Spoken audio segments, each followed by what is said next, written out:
Саламатсыздарбы урматтуу менин каналымдын көрүүчүлөрү, сиздерди каналымдан көргөндө андан кубанычтамын. Кечээки бир видео жаздым эле, мурдакы акыркы 2 жумада болуп аткан баягы окуяларга байланыштуу Израиль жөнүндө, Палестина жөнүндө, Хамас жана башка. Ушул тараптан комментарийлер келип атат. Урматтуу мусулман туугандар, сиздердин көбүңөр террористтер менен, боевиктер менен чыныгы мекени үчүн согушкан партизандар менен же аскерлер менен кыймылдар менен, саясий кыймылдар менен айырмасын билбейт экенсиңер кээ бирөөңөр. Такыр ушуну кичине аябай начар мен кейитип атат. Анткени наристелерди өлтүргөн адамдарды мажахет деп атасыңар да. Ошо шейит деп атасыңар. Туура эмес. Эгерде аскерди өлтүрсө шейит, маджахет. Эгерде наристелерди өлтүрсө буга эч кандай кечирим жок да. Бул деген анда азамат деле кылмышкер. Мусулман болобу, аляксы үчүн согушуп атабы, мекен үчүн согушуп атабы, баары бир бул деген иттин өлүмүнө мындай ылайык болуучу адам да, кылмышкер. Кылмыш үчүн жооптакко тартылыш керек. Чыныгы мекен үчүн, ушул эркиндик, боштондук үчүн күрөшкөн адамдар аскерлерди гана өлтүрөт, аскерий объекттерди гана талкалайт, аскерий мындай максаттарды гана жок кылганга аракет кылат. Ал эми эгерде ошондой баягы наристелерди өлтүрүп, кыздарды зордуктап, ушинтип абышка кемпирлерди мазактап башын кескен адамдар эч качан бир да дүйнөнүн мамлекетинде баатыр, шейит деп аталбайт. Аталганга да акысы жок. Менин ишенимим, түшүнүгүм ушундай. Силерге жакпаса, урматтуу баягы өзгөчө баягы башка бөлөк бөтөн өлкөгө жүрөгү ооругандар, көрүүчүлөрүм, ошол каналыман чыгып кетиңиздер. Анткени мага ушундай аудитория керек эмес да. Мага кылмышкерди шейит деген аудитория керек эмес. Мен деген ошол ойлонуучу маалыматтарды, интернетте жок маалыматтарды да, кээде табылган кыргыз тилинде жок маалыматтарды айтып жатам. Мен деген адамдар менен сүйлөшкүм келет. Комментарийлерден адамдар менен баарлашкы келет. Эгерде комментарийиме келип айванчылыкты оң иш деп эсептеген адамдар кирсе, же оюңарды оңойгула, же каналыман кеткиле да. Анткени ошондой нерсе болсо, бул абдан начар да. Эгерде наристенин башын алган адамды мекен үчүн согушат шейит десеңер, моментально отписка кылып жок болгула каналыман. Сураныч. Калгандардын баарына баягы эгерде партизан башка өзүнүн ошол эле баягы Хамастын жоокери болсо, бирок бир да мындай тынчтык жаранды өлтүрбөй, бир да наристени өлтүрбөй, бир да кызды зордуктабай, жалаң эле Израилдин аскерлерин аткан адам болсо, анда ошол шейит, анда ошол азамат. Ушундай да. Анда ошол мекенинин боштондугу үчүн күрөшүп атат деп айтса болот. Калгандын баары тилекке каршы кылмышкер. Кичинекей ошол балдарды өлтүргөндүн баары кылмышкер. Ушул ишеним менен тайбайм. Эгерде силер ошону айырмалап алсаңар, эгерде силер мусулман үчүн болгон үчүн эле ага бүт күнөөлөрдү кечирсеңер, кылмышкер менен шейтти ортосунда айырманы көрбөсөңөр, ишиңер бүтүп калыптыр. Анда адам эмес эле айбан экенсиздер да. Бир айтып коеюн ошо. Көп баарына жооп бере бербей да комментарийден.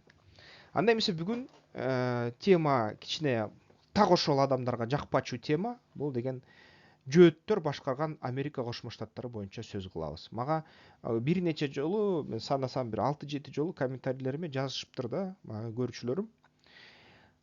Эмнеге АКШ кол салган мамлекеттердин көбү бай деп сурап атат да. Көбү эмес, баары эмес, кээ бирлери кедей, кээ бирлери аябай начар абалда. Бирок негизи ушул 20-кылымда АКШ 19-18-кылымда, 20-кылымда, 21-кылымдын ортосунда, 21-кылым жаңы башталып кетип атат эмеспи?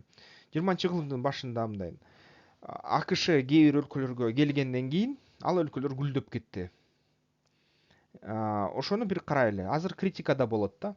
Ушул жерден жакшы жагын да карайбыз, жаман жагын да карайбыз, мындай калыс болгонго аракет кылабыз да. Ошол суроолорду баягы тарыхка өтөлү да. Эмесе эмнеге АКШ аскерлери астында жанчылган кээ бир мамлекеттер, керек болсо атомдук ядердик бомбаларды үстүнө жардырылган мамлекеттер азыр өтө бай жана өзүнүн жолу менен жакшы кетип баратат. Анда кетели. Биринчиден ушул Японияны алалы да. Япония деген өзү баягы биринчи 18-кылым, 17-кылымда голланддыктарга ачылып, анан иезуиттер келип алып, аякта христиандыкты орното баштаганда, сёгундар жүрөгү түшүп, булар деген биздин бийликке сокку берип кетет деп каршы чыгышкан дагы толук европалыктарга Японияга, Жапонго кирүүгө тыюу салып, ошол баягы изоляцияга кетип калган да, мындай өзүн бөлүп койгон дүйнөдөн. Ошондо америкалыктар 1854 жылы Мэтью Перри деген ошол комодор деп айтылат. Ал деген ошол жаңы ошо бутуна туруп келаткан Американын флоту менен келип, Жапонияга келип, соода кылалы, ачылгыла дейт. Жапондор каршы чыгат. Жок, силер кимсиңер? Ак барбарсыңар. Гайдинсиңер, силер менен баарлашпайбыз, жоголгула дегенде, Киотону келип туруп, Киотодогу ошо хан сарайды, императордун сарайын Мэтью Перри артиллерия менен талкалайт. Талкалапкандан кийин жапондор жүрөгү түшүп, мунчукпай, анан бир аздан кайра жиберет да элчисин. Келгиле, келишим түзөлүп, соода баштайлы, ачылгыла деп. Анан император болсо, Жапонияныкы сёгундар дагы коркуп кетип, хандары, мейли деп туруп, америкалыктар менен соода келишимин түзө баштайт. Американын соода келишимин түзө баштагандан кийин Жапониянын товарлары аябай көп кеңири Америкага кире баштайт. Америкадан болсо баягы көмүр, күйүүчү заттар, ок дарылар акырындап Японияга кете баштайт. Аны менен кошо технологиялар кире баштайт. Ушул 1854 жылдан баштап ошондой нерсе болуп кетет. Эмнеге Америкада өзү технологиялар өнүккөн? Анткени Америка бул дүйнө жүзүндөгү жалгыз өлкө. Аларда баягы жаңы технологияны иштеп чыгуучу адамдарга аларда өзгөчө карын катнаш, өзгөчө кандайдыр көңүл да берилет. Жана мисалы үчүн Америкада акылдуумун деп келген адамдарга сый урмат берилет, акча берилет. Калган дүйнөнүн ар кайсы бурчундагы ошол акылдуумун деген адамдарды көп учурунда баягы көрө албастык кылып жоготконго аракет кылат да. Мисалы үчүн ушинтип эле эгерде байкасак, баягы Америкада O1 деген виза бар, бүт таланттуу адамдарды пылесостой дүйнө жүзүнөн соруп алат.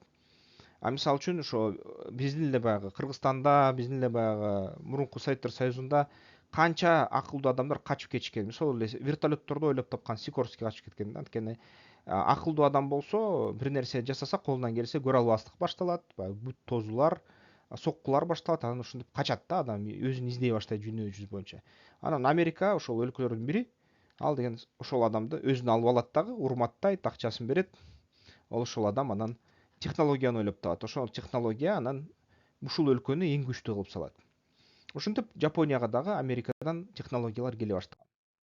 Анан кийин баягы экинчи дүйнөлүк согуш болуп кетти. Экинчи дүйнөлүк согуш болуп кеткенде Америка Кошмо Штаттары Германияга баягы Британия менен кошо өнөктөштөрү менен ошол батыш тараптан сокку берди да, чыгыш тараптан Советтер Союзу сокку берди. Ошондо Германияны ортосунан бөлүп алат Советтер Союзу менен АКШ. Анан Берлин тамын курушат. Берлин тамын курушуп туруп, ГДРди Советтер Союзу биз деген ушуну баягы социализм идеясынын эң мыкты көрсөткүчтөрүнүн жарманкеси кылабыз деп ошо ГДРге акча жөнөтө башташат.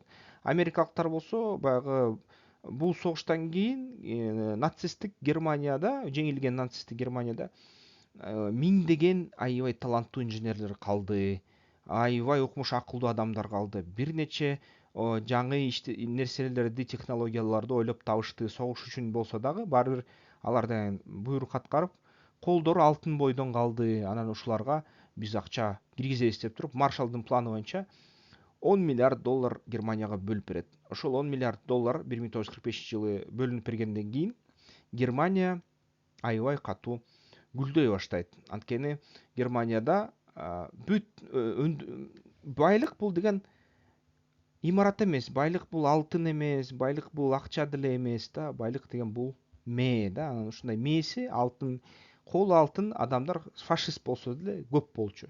Анан ошол адамдарга баарына жумуш табылды, аларды иштетилди да, алар иштеп баштады дагы.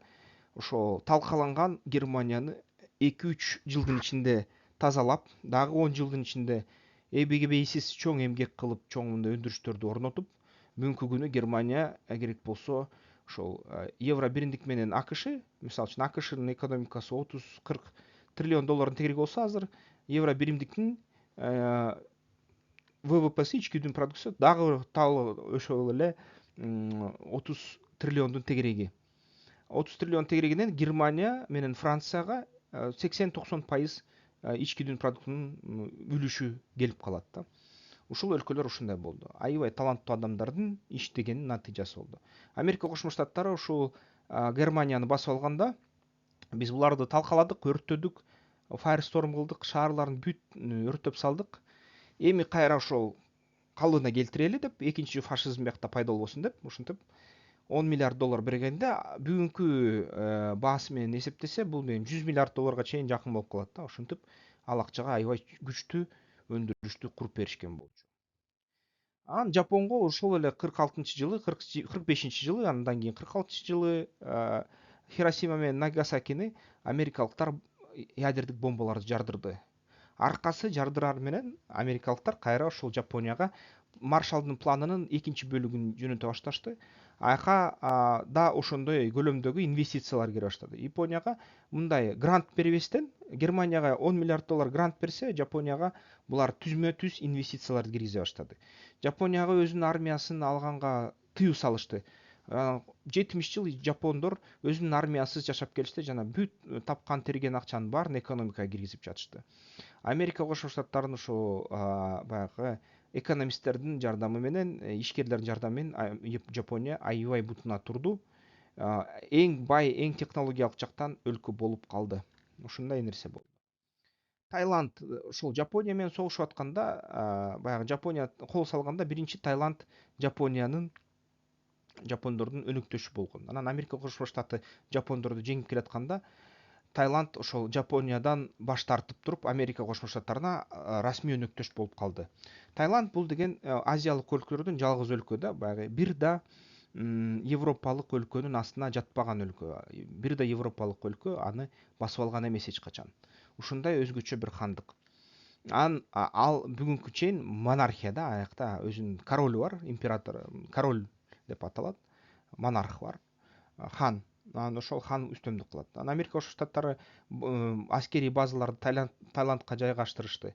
Анан баягы Америка Кошмо Штаттарынын солдаттарын баягы тейлейбиз деп көп ушул кедей адамдар келип, өзү кыздарын сатты да, балдарын сатты баягы сойкулукка. Анан ошол дүйнө жүзүнө Таиланд сойкулуктун ошо борбору катары тааныла баштады да. Сойкулук туризм боюнча мындай биринчи орунга чыкты деп эсептелип калды.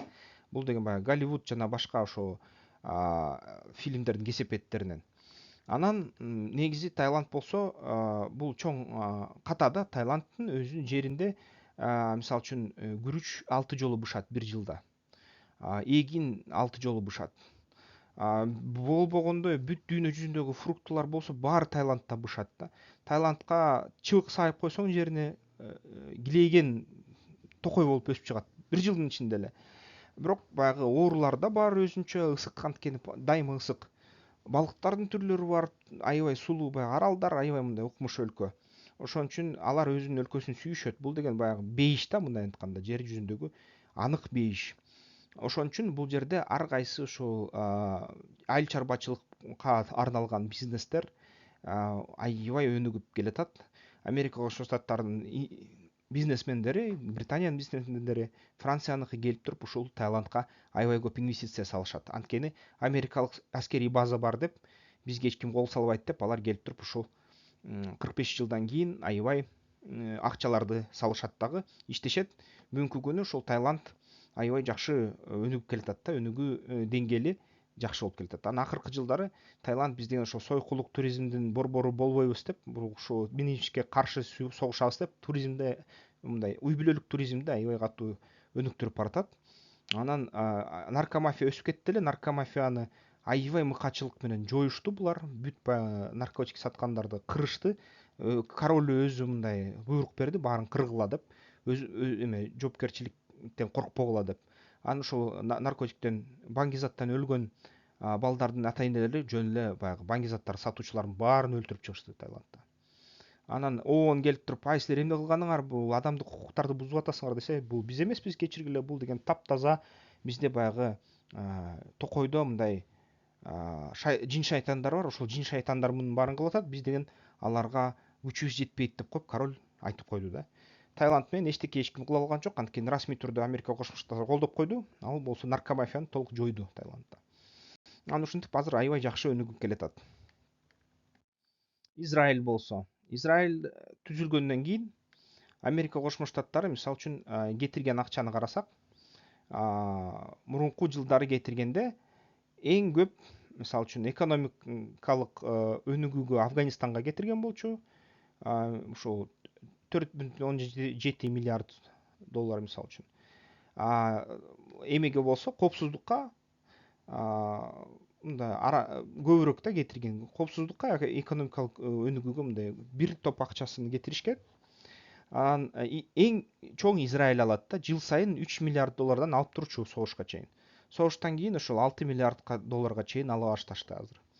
Өзүнүн Израилдин ИДПси бул 600 миллиард доллар. Мындай айтканда 0,6 триллион да ИДПси. Бүгүнкү күнү ошол Израиль деген эң инновациялар боюнча, жаңы технологияларды иштеп чыгуу боюнча алгачкы өлкөлөрдүн арасында жүрөт. Эң биринчи орунда ошол Израиль, экинчи орунда Швейцария, анан башка өлкөлөр кете берет да, ушинтип дүйнө жүзү боюнча.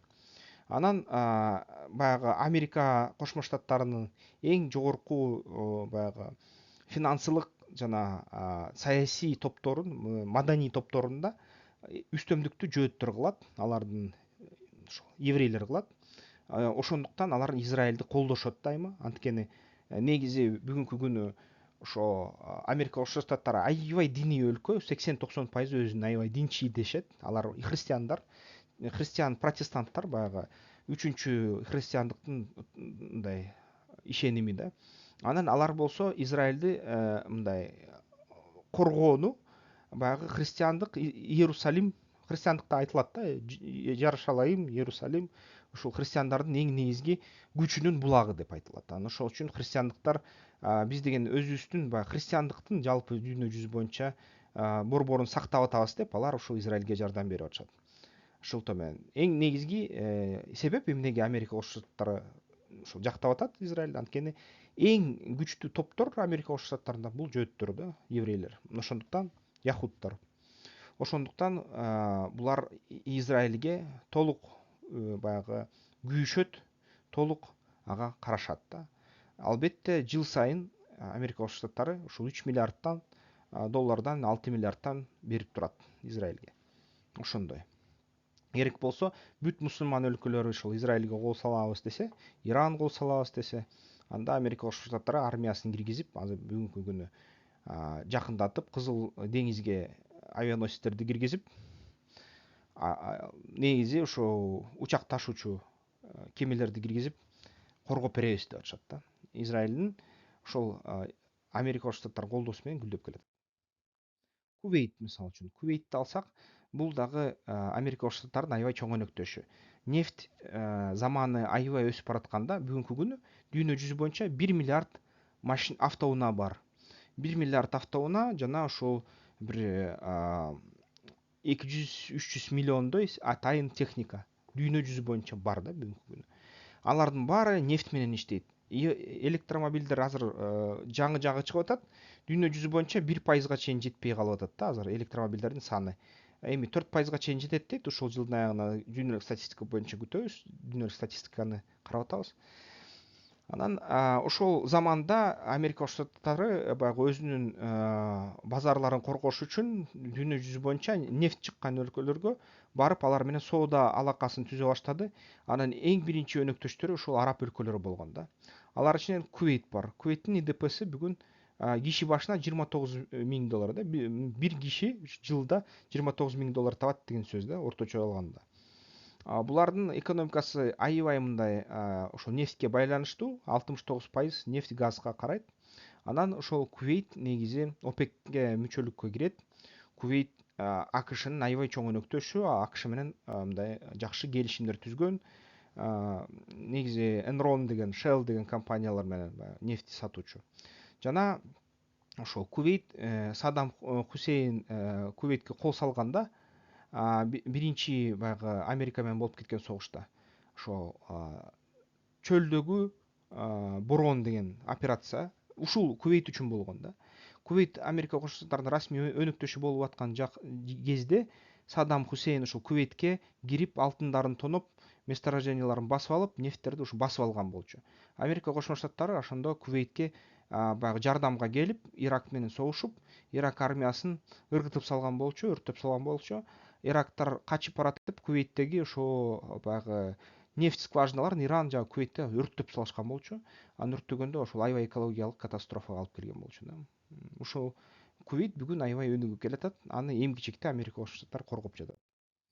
Дагы ошол Сталинге таарынган Саудтар болгон да. Анткени ушул 1937 жылы Сауд Аравиясы негизи баягы христиандарга каршы болобуз деп Советтер Союзу өлкөсү менен, Капырлар өлкөсү менен биргелешип иштешебиз деген чечим кылышкан. Ошондо Назир Төрөкулов деген казак өзү ошол Советтер Союзунун дипломаты болгон, барып туруп Сауд Аравиясынан баягы падышасы менен аябай достошуп, аябай сонун мындай карын катнаштар түзүп, Саудтар толук нефтти ушул СССР аркылуу сатабыз деген чечимге келишкен болчу. Бирок Төрөкулов баягы бир маалда чакырылат 1937 жылы эмеге Советтер Союзуна. Келери менен Сталин деген ошондо репрессия кылып атып, биздин Төрөкул Айтматовду, Чыңгыз Айтматовдун атасын, бир нече баягы адамдарды, Абдикерим Сыдыков, Жусуп Абдрахманов, анын ичинде Назир Төрөкуловду дагы сен ушу баягы батыш өлкөлөрдүн шпионусуң деп аябай жалаа жаап, кыйнап, мыкачылап аны өлтүрүп салышат. Ошону укканда Сауд Аравиянын падышасы уккандан кийин бир заматта баягы Советтер Союзунун дипломатикалык мындай элчилигин Сауд Аравиясынан кууп чыгат, жоголгула кеткиле деп таарынат Сталинге. Элчилиги кеткенден кийин Америкага кат жазып туруп, америкалыктар келип туруп, биз силер менен иштешебиз деп убадасын берет. Ошентип Сауд Аравиясы СССР колунан Америка Кошмо Штаттарынын колуна кирип кетет. Америка Кошмо Штаттары анда эбегейсиз инвестицияларды берип, нефтисин алып, аябай жакшы мындай соодалашып, аябай катуу иштешет. Бүгүнкү Сауд Аравиясы жана Бириккен Араб Эмираттар аябай тыкыз Австралия менен иштешет. Австралияга көбүнчө нефтини сатат. Жапонияга, Австралияга. Ушинтип ушул Сауд Арабтар жана Бириккен Араб Эмираттары бүгүнкү күнү ушинтип Америка тарапка ооп кеткен. Ушуга күнөөлүү Сталин деп айтылат. АКШга алакан жайган Бириккен Араб Эмираттары болгон да. Бириккен Араб Эмираттары бүгүнкү күнү аябай Жапон менен жана Австралия менен аябай тыгыз соодалашат. Алардын 80% экономикасы бүгүнкү күнү нефттен мындай айрылды. Нефттен көз каранды болбой, соодага көз каранды болду. Бул аябай диверсификацияланган экономика деп эсептелинет. Бүгүнкү күнү ОПЕК түзүлдү. ОПЕКтин ичинде ошол Эмираттардын көп өлкөсү, Сауд Аравиясы нефть чыгарган эң ири өлкөлөр кирди. Анан ОПЕК негизи өзү көз карандысыз болгону менен көбүнчө эң чоң ОПЕКтин мүчөлөрү бүгүнкү күнү Америка Кошмо Штаттары менен дос. Ошон үчүн эгерде мисалы үчүн Америка Кошмо Штаттары суранса, алар деген баасын ылдыйлатып салат. Баасын ылдыйлатканда Венесуэла менен Орусия ыйлайт. Анткени алардын баягы нефть баасы ылдыйлагандан кийин байлыгы кескин сокку жейт. Кытайларга сатат анан нефтин арзан сатат орустар жана венесуэлалыктар. Анан ушинтип ОПЕК араб өлкөлөрү базарга аябай катуу мындай оюн ойноп коет да. Анан АКШ менен ушинтип иштешет. Себебин айттым өйдө жагында. Эмки ушул чоң дагы бир АКШнын өнөктөшү бул деген Тайвань. Гоминдан да. Ушул Тайваньда мурун полинезиялык элдер жашачы. Анан кийин кытайлар аны акырындап кирип жашай баштаган. Анан аны голланддыктар басып алган. Баягы 17-кылымдарда аны Формоза деп аташкан да. Анан голланддыктар басып алгандан кийин жапондор күчүнө келгенде жапондуктар басып алган. Жапондуктар басып алганда Жапониянын расмий колониясы болгон. Жапондуктар ушул башка кытайларга караганда ушул Тайвань элине аябай көп билим беришкен, баягы өндүрүш куруп беришкен, аябай жакшы тарбиялашкан, жапон тилин үйрөткөн, жапонду кылып салган да мындай айтканда. Анан мисалы үчүн тайвандыктар жапондорду аябай сүйгөн, жакшы көргөн. Анан бир маалда баягы биякта Гоминдан Кытайдын республикасы пайда болуп атканда Мао Цзэдун ал Гоминданды жеңгенде алар деген ошол Цюнь Яцен жана Гоминдан Кытай республикасы деп аталган демократиялык республикасы мамлекети, улутчулдук мамлекет. Ушул Тайваньга качат жеңилип. Тайваньга качкандан кийин 20 жыл дүйнө жүзү Кытайды Тайвань аркылуу таанычы. Анан 70-жылдары гана ушул Кытай, коммунисттик Кытай, силер деген эми айбансыңарбы, булар Тайваньдар бир 120 эле миллион, 1 миллион 200 ушундай сыяктуу, 10 миллиондон ашпайт да эч кылса. Ошондой кичинекей эле эл, силер болсо, биз болсо биякта 100 миллиондогонбуз, ошондо 100 миллиондон болгон, азыр ошол 1 миллиардка жеткен, 1 миллиарддан ашты Кытайлар. Ошон үчүн бизди эсептегиле, Кытайга тарап буларды эсептебегиле дегенден кийин Тайваньды 13 эле мамлекет колдоп калды. Калган мамлекеттердин баары бууда Кытай үчүн добуш бере баштады. Ошентип Кытай ООНго, бууга мүчө болуп кирди.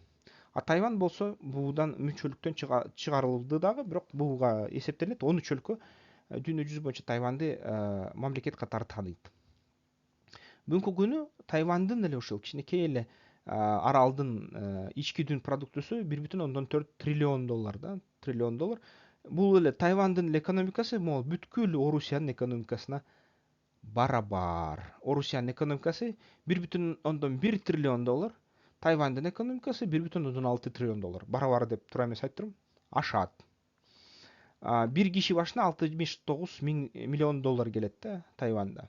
Америка Коошун Шаттары Тайваньга баягы Гоминдан качкандан кийин Америка Коошун Шаттарына кайрылып, бизге жардам бергиле дейт, коргоп бергиле дейт. Америка Коошун Шаттары колдоп берет. Ушинтип анан Тайвань бүгүнкү күнү Америка Коошун Шаттарынын эң чоң өнөктөшү. Анан бул жерде эң көп микрочиптер чыгат. Дүйнөнү камсыздоочу микрочиптердин 30-40% Тайваньдан чыгат, дүйнөгө тарайт.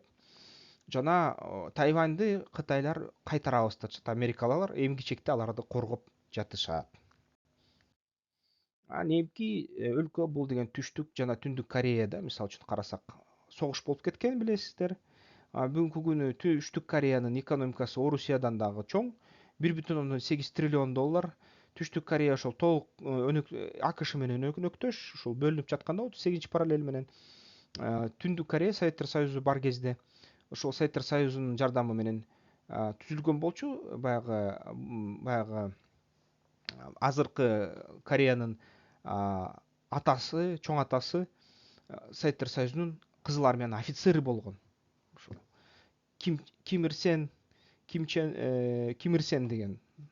Анан ошол негизи Советтер Союзунун офицери ушул Түндүк Кореяны башкарып калган да. Анан ал өзүнүн баягы Чучхе деген идеологиясын түзөт, баягы өз күчүнө ишенүү деген. Анан өзүнчө саясатты өткөрөт, социализм, коммунизм жана башка. Бияк болсо баягы Америка Коошун Шаттарынын капитализмин кабыл алышат да. Анан бүгүнкү күнү ушул киши башына ички дүң продукциясы 34 миң доллар. Экономикасы аябай тез өсүүдө. Негизи ошо бүгүнкү күнү Түштүк Корея керек болсо дүйнө жүзүнө эң көп танк чыгарган өлкө, эң көп баягы снарядтар чыгарган өлкө экспортко. Бул абдан мындай күчтүү мамлекет да. Анан бүгүнкү күнү ошо баягы Жапония менен бирге Түштүк Корея Америка Коошун Шаттарынын эң чоң зор өнөктөшү деп эсептелинет ушул тарапта Тайвань менен бирге.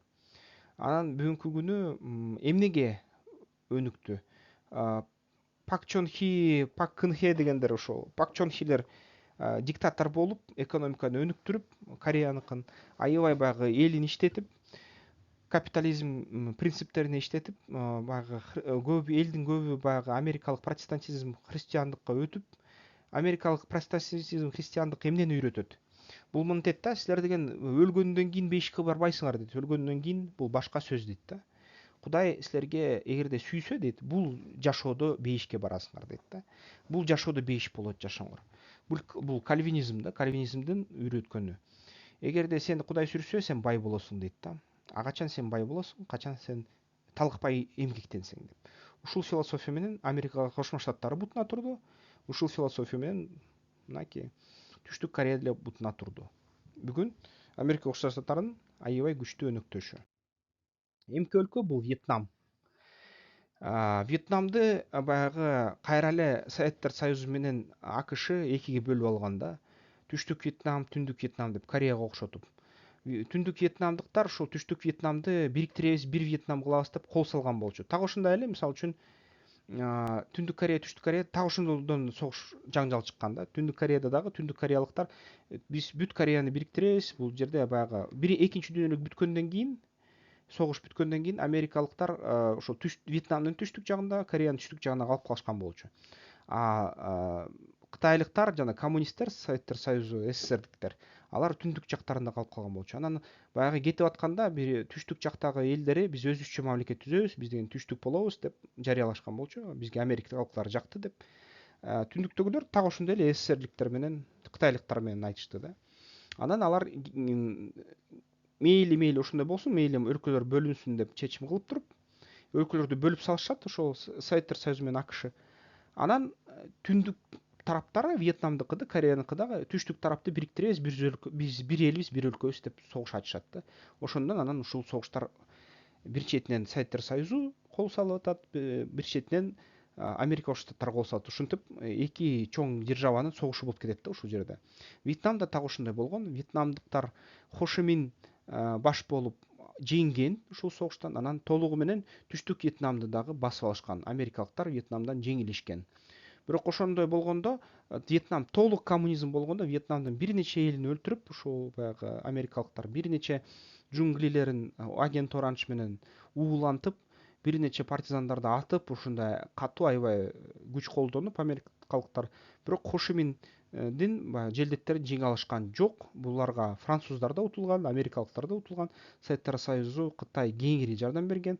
Кытай керек болсо ушул Вьетнам согушуна баягы Корея согушундагыдай эле атайын 1 миллионго жакын солдатты жашыруун баягы партизан катары, Вьетнам партизан катары жиберип ушул куткарган болчу, жардамын салган болчу. Бирок Вьетнам кийин Кытай менен өзү согушуп кетет. Анан ошол Вьетнам бүгүнкү күнү 0,4 триллион, анын мындай айтканда 400 миллиард доллар анын ички дүң продуктусу. Анан акыркы жылдарга чейин, ушул жаңы биздин 21-кылымга чейин Вьетнам коммунисттик болуп келген. Советтер Союзу тирүү кезде дайыма Вьетнамга жардам берип турган. Советтер Союзу 91-жылы талкалагандан кийин Кытай Вьетнамга жардам берип турган. Анан Кытай жакында ошол жардамын токтоткондон кийин вьетнамдыктар айткан: "Токтогула, силер акча бербей калдыңарбы? Акча бербесеңер, анда биз акча бергендерге барабыз" деп америкалыктар кайрылса, америкалыктар биз инвестиция кылабыз деп инвестицияларды алып келе башташты. Жаңы эле, акыркы эле ушул 10-15 жылдын ичинде. Ошентип баштаган замат эле Вьетнам бир заматта эле капиталисттик өлкө болуп кетти. Коммунисттер иштебейт турбайбы? Коммунисттердин идеологиясы бул дүйнөдө мансабы жок турбайбы? Демек америкалыктардын идеологиясынын мансабы бар турбайбы? Анда биз капиталист болобуз деп бүгүнкү күнү Вьетнам толук Америка Кошмо Штаттарынын өнөктөшү болуп калды жана ошол аябай тез өнүгүп, байып келе жатат. Вьетнамда эң кичектей элдер баягы орустар жакшы көрөт. Советтер Союзунан келдим десең сени аябай сыйлайт. Баягы Катюшаны ырдашат вьетнамча. Бирок толук алардын жаштары, иштери, иш аракеттери бүт ушул америкалыктар менен болуп жатат бүгүнкү күнү. Ислам козголгонго чейинки Иран, ислам баягы республикасы болгонго чейинки Иранды шах Реза Пехлеви, ал деген ошо баягы америкалыктар менен өнөктөш болуп, аябай катуу иштешкен болчу. Алар менен биргелешип ушундай бир нече оокат кылган. Раз болбоду, свет келди. Ошентип Реза Пехлеви шах болгон кезде америкалыктар менен аябай достошкон болчу. Достошуп туруп, нефть промышленностун иштетип, аябай көп инвестиция келип, нефтти бүт Америкага сатып, өлкө тез байый баштаган болчу. Бирок шах Реза Пехлевинин бир катасы, ал деген ушул бүт акчасын бүт акчасын ошол жеке байыганга кетирген болчу да. Жеке өзү байып, өзүнүн тегереги байып, борбор калаасын гүлдөтүп, ушинтип келатканда четтеги элдер аябай кедей болуп калышкан болчу. Алардын акчасы жетпей, алар кыйналып, анан алар баягы исламдык революцияны ошо Аятолла Хамейнинин, Али Хамейнинин дагы ошол америкалыктардын жардамы менен гүлдөтө баштап, бирок Хамейнини баягы алардын өзүнүн даватын өткөрүп, бул деген шах шайтандарга кызмат кылып атат деп исламдык революцияны жасап туруп, бир нече америкалык компаниялар зор инвестицияларын жоготуп алды да. Бүт баарын улутташтырып салышты ушул исламдык топтор. Анан исламдык топтор ушул Иранды толук колуна алып алды. Шах качты. Шах качканы мурун Иран ушундай болчу.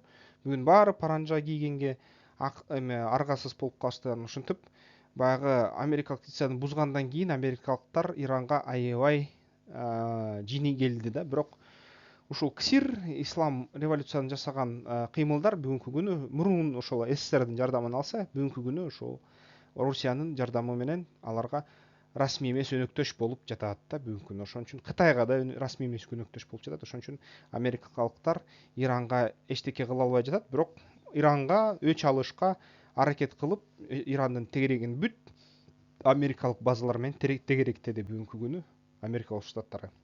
Бул нерсе Иранда демократиялык кандайдыр бир кыймылдар күчкө кирсе, козголсо, америкалыктар аларды колдоп салат окшойт, ушундай. Анан башка мисалдар. Буга чейин мен деген Америка Кошмо Штаттар кийлишип, бир нече кишисин өлтүрүп, анан кайра акчасын салып, инвестициясын салып, кайра гүлдөткөн өлкөлөр жөнүндө айтып кеттим. А бул болсо кичине башка мисалдар. Бул деген гүлдөбөй, ошондой эле иш аракетин өтүп гүлдөбөй калган өлкөлөр боюнча да. Мисалы үчүн бул Панама. Панама бүгүнкү күнү ушул Панама баягы өзгөчө мамлекет. Мурун бул негизи Колумбиянын бөлүгү болчу да. Колумбиянын бөлүгү болуп, алар деген ошо жалпы мындай кандайдыр бир Америка Кошмо Штаттарына кызыкчылыгына мындай кандайдыр бир өзгөчө көңүл бурдурган өлкө болгон да. Ушул Панама аркылуу Панамалык канал кетет. Панамалык канал Америка, Түндүк Американын мындай кемелер менен айланганга жардам берет. Ошого анан негизи Джордж Вашингтон кезинде ошо атайын Лепес деген француз келип, Панама каналын сана баштап, дагы башка кандайдыр бир мындай шылуундар келип, ушул Панаманын конституциясын түзө коюп, ушул Панаманы өзүнүнчө мамлекет кылып бөлүп алат. Ага мисалы үчүн ушул жакындагы өлкөлөр каршы чыгып, ошол жок, андай нерсе мындай болушу мүмкүн эмес, биз кайра ошол өлкөнү бизге кайтарабыз дегенде, Америка Кошмо Штаттарынын флоту аларга каршы ок атат дагы. Анан тигилер мейличи деп алсыздыгынан мындай эчтеке кыла албай калышат. Кийин анан Панаманын жаңы президенти келип, Амар Тарихас кайра ошол Панаманы Америка Кошмо Штаттарынан мындай бөлүп, мындай өзүнчө көз карандысыз мамлекет кылам дегенде, ал дагы өлтүрүлөт да. Амар Тарихас өлтүрүлөт. Бүгүнкү күнү ошол эле кичинекей мамлекеттин, Панаманын ички дүң продукциясы $155 миллиард, аябай бай өлкө. Бул америкалык логистикасына аябай чоң маанидеги ушундай жер да.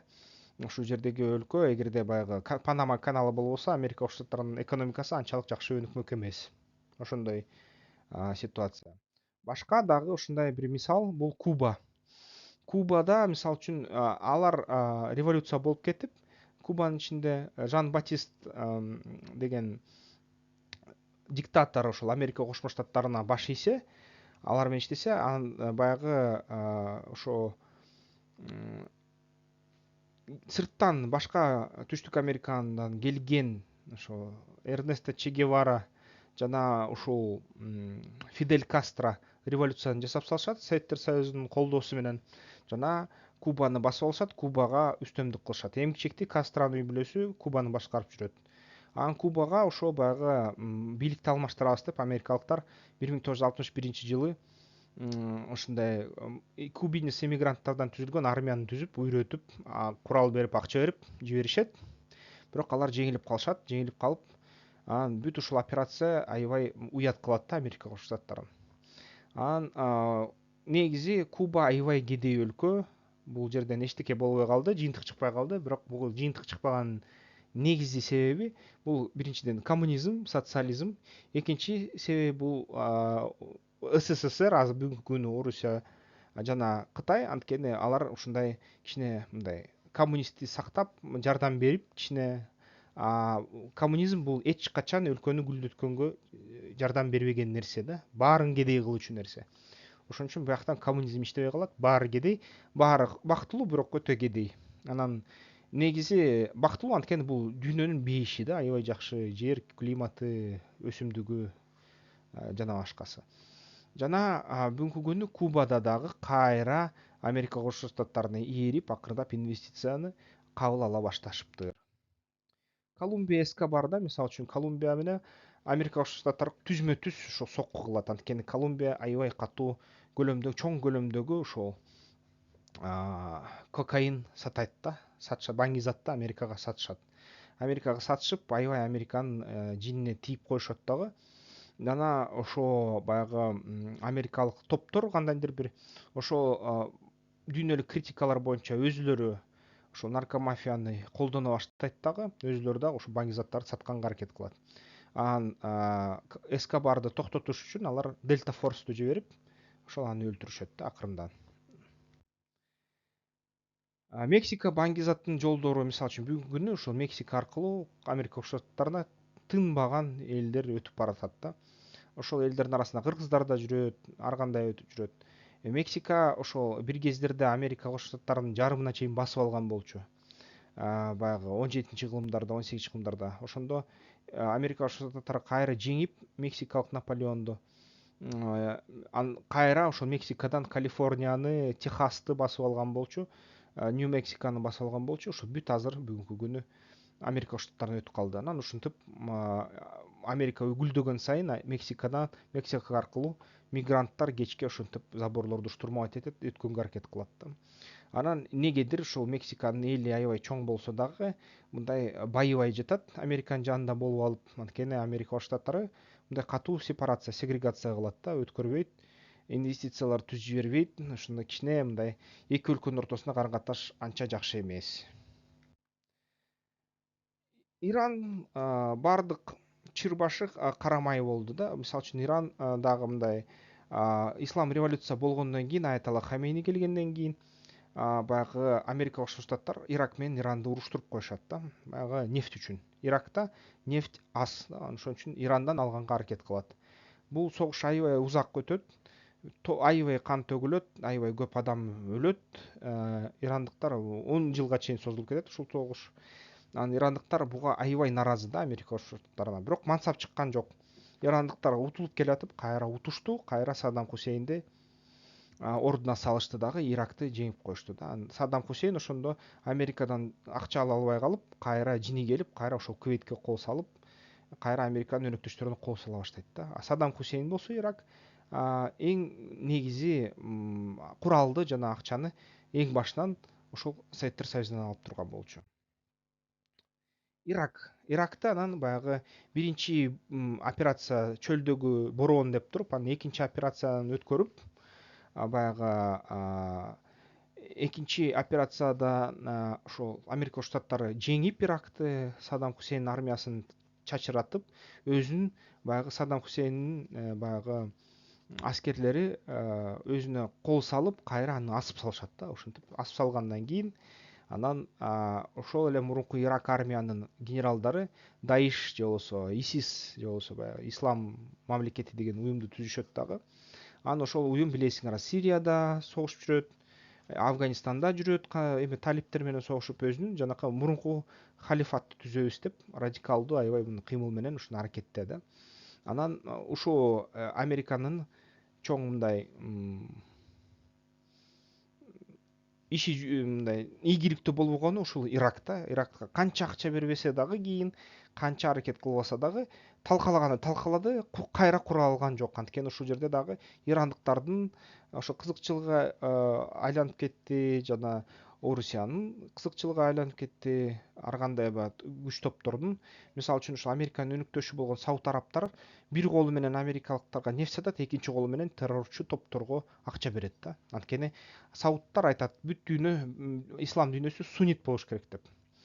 Ал эми Иран айтат, жок, бүт дүйнө шиит болуш керек деп. Анан ушул эки өлкө аябай катуу тирешет. Алардын баягы аскерий топ тирешкен жерлери бул Сирия, ушул эле Ирак, Афганистан, башка ушундай бүгүн от жанып кеткен Хамас, баягы эле Палестина, Газа, ушул эки идеологиянын согушуп аткан майдан, талаа майдандары, согуш майдандары ушул өлкөлөр. Анын арасында дагы ушул Ирак. Анын ортосунда дагы Орусия жүрөт, акырындап баягы отко май тамызып. Берки жагынан АКШ дагы жүрөт.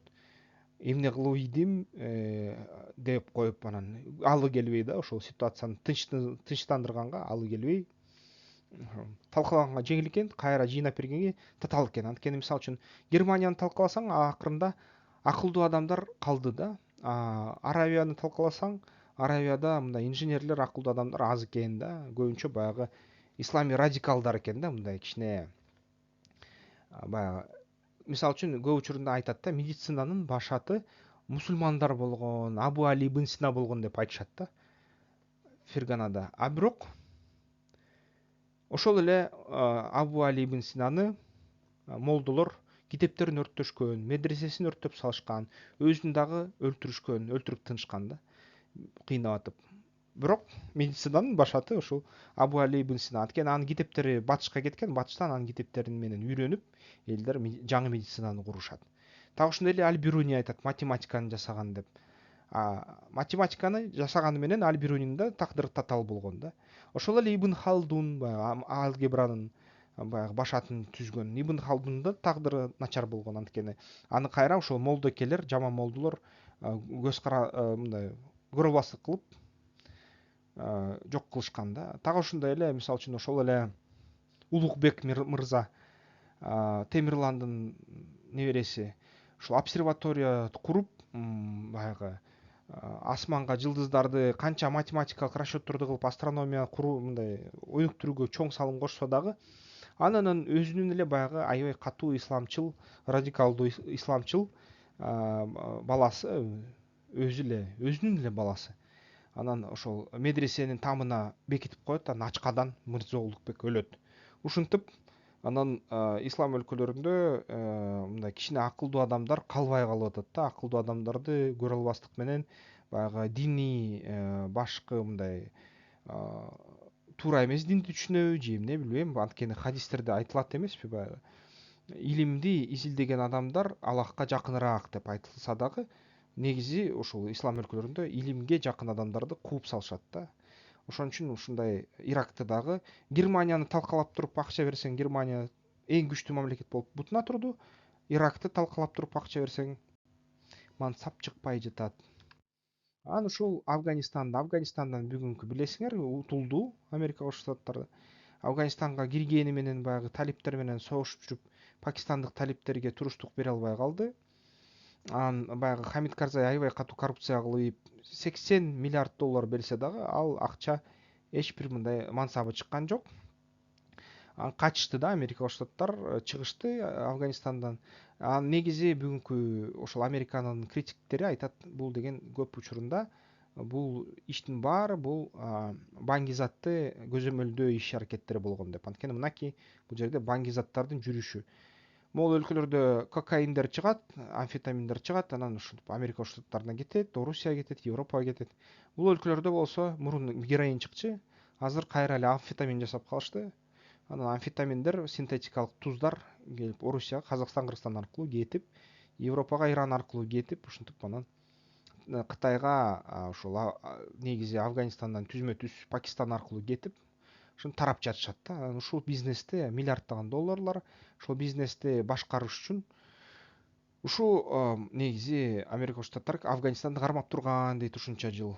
Бүгүнкү күнү ал бизнес талиптердин колуна түштү. Талиптер аны өнүктүрбөйбүз дейт, бирок ким билет да, чын эле токтотушту же токтотушкан жокпу. Кээ бир адамдар айтат токтотуша элек деп. Бирок кескин азайды дейт да, чын эле ошол баңгизат бизнеси.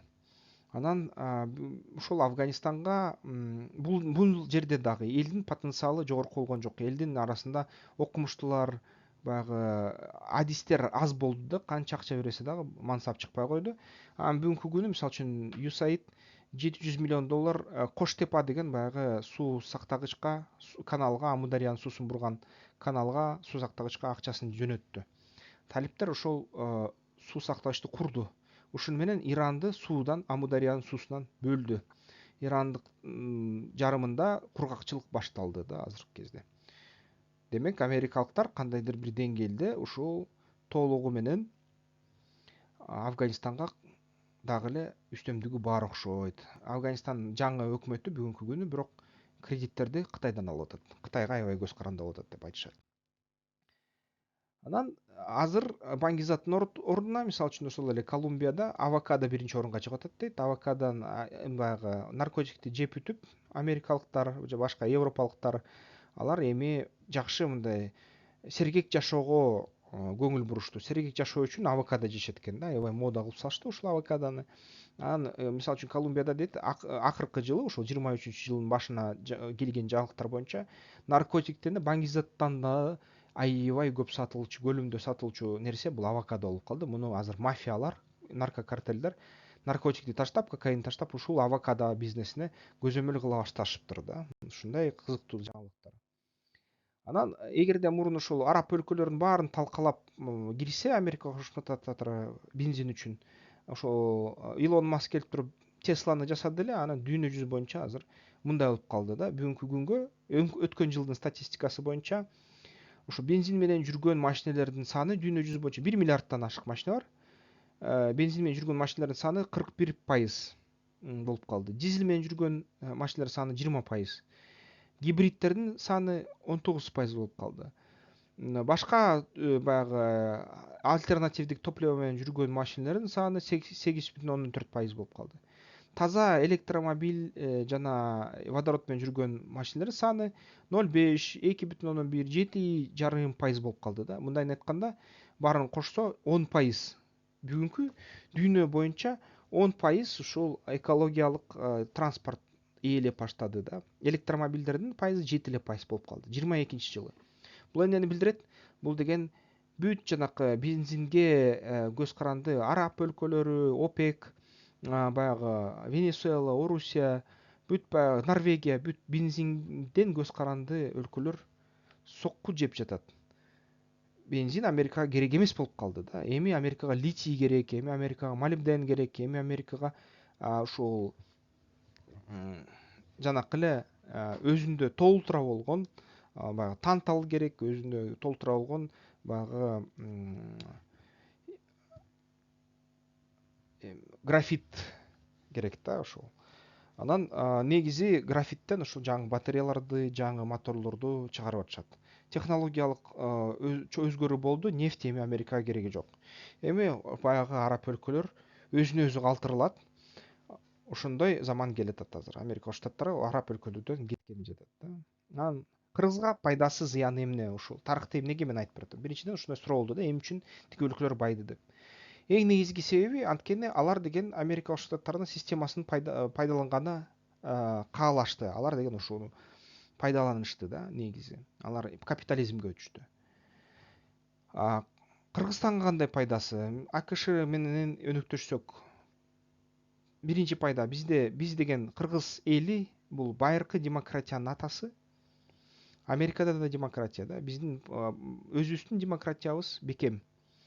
Кылымдарды карытты. Америкалык демократия жаш, бирок биз эки өлкө тең демократия. Өнүктүргөнгө аябай жакшы. Бизге Америка эмне менен кызыктар? Бизде чыккан товарлар Америкада жакшы сатылат, сатуу базары. Логистика аябай өнүгөт, анткени биздин баягы дүйнө жүзү боюнча мындай соода кылсак Америка Кошмо Штаттары бир нече көлөмдөгү товарларды кабыл алганга даяр. Биз үчүн инновация булагы бүгүнкү ошол баягы жөөттөр өлгүлө, баягы Америка жөөттөр менен башкарылат, Америка өлсүн деген мага комментарийге жазган ошо ислам ага инилерим америкалыктар ойлоп тапкан интернет аркылуу мага ушунун баарын жазып атышат да. Эгерде Америка чын эле баягы пепси коланы ичпейбиз, жөөттөрдү бакпайбыз десе, ошол анда кийимин чечсин, девайстарын чеч телефондорун ыргытсын, интернетти өчүрсүн, анан баягы таш кылымдагыдай жашасын да. Анткени бүгүнкү күнү Америкага бүт акылдуу адамдар дүйнө жүзүнөн барып ушул инновацияларды жасап жатат. Эмнеге? Система ошондой да. Ошо инновациянын булагы. Андан көрө ошондой Америкага атаандаш өлкөнү бул жерден курбайлыбы? Бул биз деген инновацияларды чыгарбайлыбы? Бизден акылдууларды колдобойлубу? Биз деген ушул комментарийлерге бири бирибизге мындай колдоочу сөздү көбүрөөк жазбайлыбы баягы? Начар ыплас сөздүн ордуна да. Ушундай менде бир ой да, кандай дейсиңер? Анан жаңы курал Америкадан ойлоп табылып атат, бизге келип атат Түркия аркылуу. Билим, жаңы илим, билим бүт Америкадан келип атат азыркы. 40% дүйнөлүк илим, билим Америкадан келип атат да, аяктан илимпоздор иштеп жатат. Анан америкалыктар мисалы үчүн биздин баягы мамлекетибиз жаңы кадамдарды жасап келатканда, ошол НПОлорго бөлгөн акчасынын саны бүгүнкү күнү 9 миллиардка чейин барып калды. Ал 9 миллиардтын 80%ын өкмөт жеди, өкмөттүк уюмдар аркылуу таратылды. 20%ы баягы бош НПОлорго 300 миңге 31 миңге жакын НПО катталыптыр, ошолорго берилди да, таратылды. Кандай зыяны бар Америка коштоктор бизге? Америка кедей мусулмандардын душманы, бай мусулмандардын досу. Арабтар, Сауд Аравиянын, Эмираттардын чоң досу. Сириянын, жана ошол Ирак, Ирандын чоң душманы да, Афганистандын. Ошондой. Коопсуздукка залакка ошондой болгондуктан, баягы ислам өлкөлөрүн ошондоп козгоп койгондуктан, аякты цивилизациялык ишти жасай албагандыктан булар бизге чоң маселе туудуруп коюшту Кыргызстанга. Бүгүнкү күнү биздин бир нече жарандарыбыз ошол согушуп аткан өлкөлөргө барып, террорчу болуп, үйрөнүп келип, үйдөгө келишет. Алар кандай жашап алып барышат кийин? Чоң суроо да. Анан мисалы үчүн халифат түзө калабыз десе, бизде кайра согуш болобу? Бизде кайра Афганистан болуп калабы? Ушул суроо да. Бул Американын саясатынын кесепети. Америка өзү бизден алыс, инвестициясы жок бизде жетиштүү түрдө. Алар да бизди мындай карашпайт да, биз алар үчүн жоктойбуз. Анан Америкада ак супрематизм бар да, кантсе да. Өзүлөр баягы жөттөр болобу, ким болобу башында алар өзүлөрүн ак киши көрөт, калгандарын баарын кара киши көрөт да. Аяктагы баягы латиностар келген, жанакы афроамериканецтер келген, бийликке келип атышат, көбөйүп атышат. Бирок ошону менен бирге алар да ак супрематист болуп калып атат да. Биз деген америкалыкпыз, биз деген баягы жер жүзүнүн эң күчтүү, эң мыкты адамдарбыз, а силер болсо экинчи сорттогу адамдардай сыңар деген мындай карым катнашы бар. Ичинде кантсе да баягы демократия бар, кантсе да баары бир баягыда башкача адамга мындай ниети. Бирок саясий тарапта, саясий топтордо ушундай да. ВОК маданияты бул баягы ЛГБТ, гей, лесбиянка, НПО, баягы гей НПОлор, баягы алардын укугуна күрөшүү үчүн ушундай кыймылдар, аябай ушул нерсе да. Биздин баягы каада салттык мындай чөйрөгө жакпай жатат бул нерсе дүйнө жүзү боюнча бүт өлкөлөргө. ВОК маданияты керек болсо америкалыктардын өзүнө жакпай жатат да, консерваторлорго. Америка Коштоктордун жарымынан көбү 80-90% консерваторлор. ВОК маданиятын карманган адамдар 20-30%. Алар өз ичара согушуп жатышат бүгүнкү күнү Америка Коштоктарында. Баягы жарандык согуш эмес, мылтык эмес, бирок саясий согуш болуп атат да, аябай катуу. Ошо ВОК маданияты кичине бизге да туура эмес келип калабы деген сөз. Анан аалам полициясы деп эсептелинет Америка Кошмо Штаттары. Албетте бул деген аалам полициясы болгондуктан, бул деген бүт баарына өз туура демократиясын үйрөткөнгө аракет кылат. Эми демократияны бааласак, демократия жакшы да, инновация жакшы, илим, билим жакшы. Ошон үчүн Американын бүгүнкү дүйнөгө кылып аткан таасиринин электромобилдер жакшы да. Таасири бүгүнкү күнү аябай сонун жакшы нерсе болуп жатат. ВОК маданиятын мен кабыл албайт элем, кичине ошого начар карайт элем. Ак супрематизмге начар карайт элем. Анан ошол баягы ислам өлкөлөрүнө баягы кийгелешип, кичине туура эмес саясат алып барганына каршы карайт элем да. Калган баары болсо, силер каалайсыңарбы, каалабайсыңарбы, биз ошону менен жашап келатабыз. Ошондой кыскасы. Ошон үчүн кальвинизм, аябай катуу талкпас эмгек, аябай баягы демократия, бул деген Американы номер 1 кылып салган нерселер дүйнө жүзү боюнча. Бирок каталары да бар да. Кыскасы ошол. Эмки видеолордон көрүшкөнчө, каналды колдойм десеңиздер, мүмкүнчүлүк